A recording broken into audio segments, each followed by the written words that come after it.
warahmatullahi wabarakatuh. Perkenalkan, saya Putri Zahra Sabila dari kelas 6I mata kuliah Gizi Klinik Komprehensif Prodi Gizi Fakultas Ilmu Kesehatan Universitas Muhammadiyah Profesor Dr. Hamka. Tujuan saya membuat video ini adalah untuk memenuhi tugas ujian akhir semester pada mata kuliah Gizi Klinik Komprehensif. Pada video ini saya akan menjelaskan sedikit tentang menu yang saya buat, yaitu menu untuk pasien diabetes mellitus, di mana menu yang saya pilih pada pasien diabetes mellitus ini adalah menu makan pagi dan selingan sore. Selanjutnya, mari disimak videonya.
Selanjutnya di sini saya akan menjelaskan sedikit terkait video sebelumnya.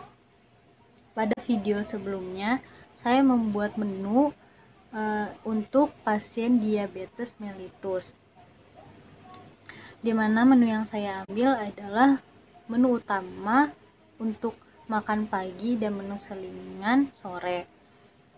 Dan yang sama-sama kita ketahui, diabetes mellitus ini adalah penyakit kencing manis yang merupakan penyakit kronis yang disebabkan tingginya gula di dalam darah.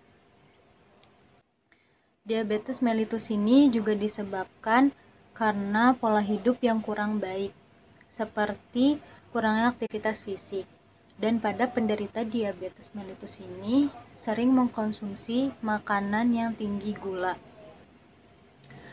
Dan pada penderita diabetes mellitus ini mempunyai gejala seperti sering buang air kecil, mudah lapar, mudah haus, dan bisa terjadi penurunan berat badan. Lalu diabetes mellitus ini terbagi menjadi dua tipe. Yang pertama, diabetes mellitus tipe 1, dan yang kedua diabetes mellitus tipe 2. Yang pertama, diabetes mellitus tipe 1 ini biasa disebut juga dengan insulin dependent. Maksud insulin dependent ini adalah di mana produksi insulin ini kurang. Dan yang kedua adalah diabetes mellitus tipe 2. Biasa disebut juga dengan non-insulin dependent. Maksud non-insulin dependent di sini adalah insulin di dalam tubuh ini cukup namun tidak bisa berfungsi dengan maksimal. Pada penderita diabetes mellitus juga dianjurkan untuk memakan makanan yang berkarbohidrat kompleks seperti nasi, roti, kentang, dan yang lainnya. Lalu protein hewani dan nabati, buah-buahan, serta sayur-sayuran. Namun disarankan untuk mengandung yang indeks glikemiknya rendah dan tidak makan makanan yang tinggi lemak. Prinsip diet yang digunakan adalah tinggi protein, tinggi serat, dan rendah purin. Kenapa saya memilih tinggi protein, tinggi serat, dan rendah purin? Karena pasien tersebut menderita diabetes mellitus dan asam urat, di mana pada pasien diabetes mellitus ini mempunyai kadar gula dalam darahnya ini tinggi. Jadi diberikannya tinggi protein dan tinggi serat ini untuk lebih bisa mengontrol kadar gula di dalam darahnya ini. Lalu kenapa diberikan rendah purin? Karena pada pasien tersebut mengalami asam urat juga, pasien tersebut tidak disarankan, tidak dianjurkan untuk memakan makanan yang tinggi purin. Makanan yang tinggi purin adalah seperti jeroan, kerang-kerangan, dan otak. Lalu pada sayuran yang dihindarkan adalah sayuran yang berwarna hijau, karena makanan yang tinggi purin tidak dapat menurunkan asam urat, malah menyebabkan peningkatannya asam urat. Menu yang dibuat dikhususkan untuk pasien diabetes mellitus, di mana pada perhitungan kebutuhan pasien diabetes mellitus ini didapati hasil untuk energinya adalah 1500 kalori, protein 56,25 gram, lemak 41,6 gram, dan karbohidrat 225 gram.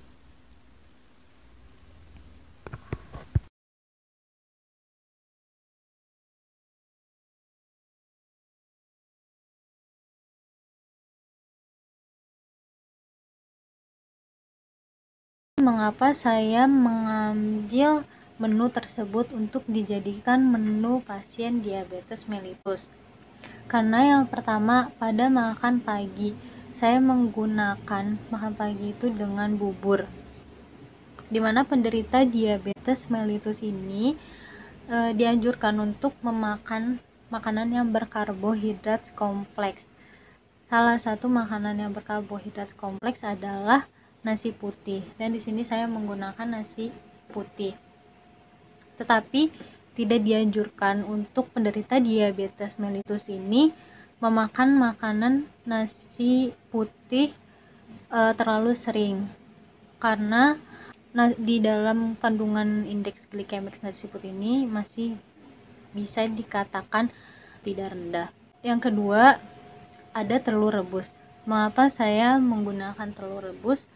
Karena di dalam telur ini mempunyai protein yang cukup tinggi. Dan protein yang tinggi ini baik untuk penderita diabetes karena lebih bisa mengontrol kadar gula di dalam darahnya. Lalu yang ketiga, ada tumis sayuran yang berisi wortel dan jagung muda. Mengapa saya memilih menu tersebut?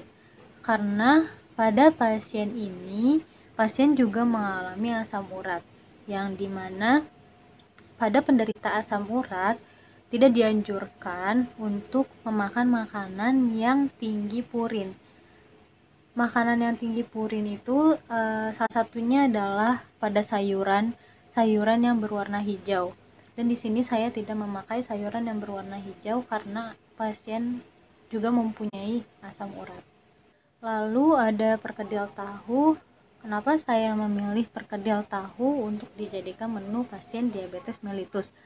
Karena yang pertama itu ada tahu juga tinggi akan protein, dan yang kedua ada kentang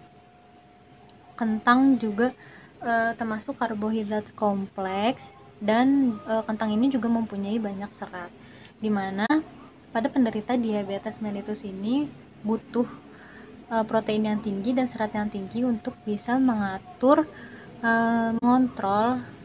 kadar gula di dalam darahnya. Lalu yang terakhir ada buah pir. Mengapa saya memilih buah pir? Karena di dalam buah itu mengandung cukup banyak serat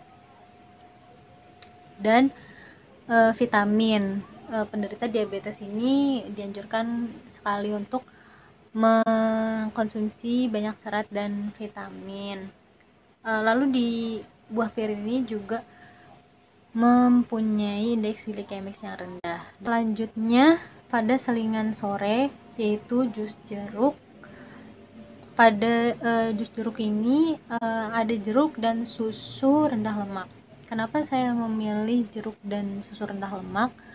Yang pertama, saya memilih jeruk karena jeruk ini kaya akan serat dan vitamin C terutama, dimana penderita diabetes mellitus ini memerlukan banyak serat dan vitamin. Lalu yang kedua, kenapa saya memilih susu rendah lemak? Karena susu rendah lemak ini yang disarankan untuk penderita diabetes mellitus, karena susu juga mengandung sumber vitamin D dan kalsium yang baik untuk penderita diabetes mellitus.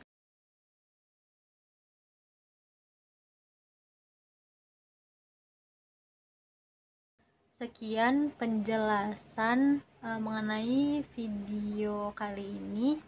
Kurang lebihnya mohon maaf. Assalamualaikum warahmatullahi wabarakatuh.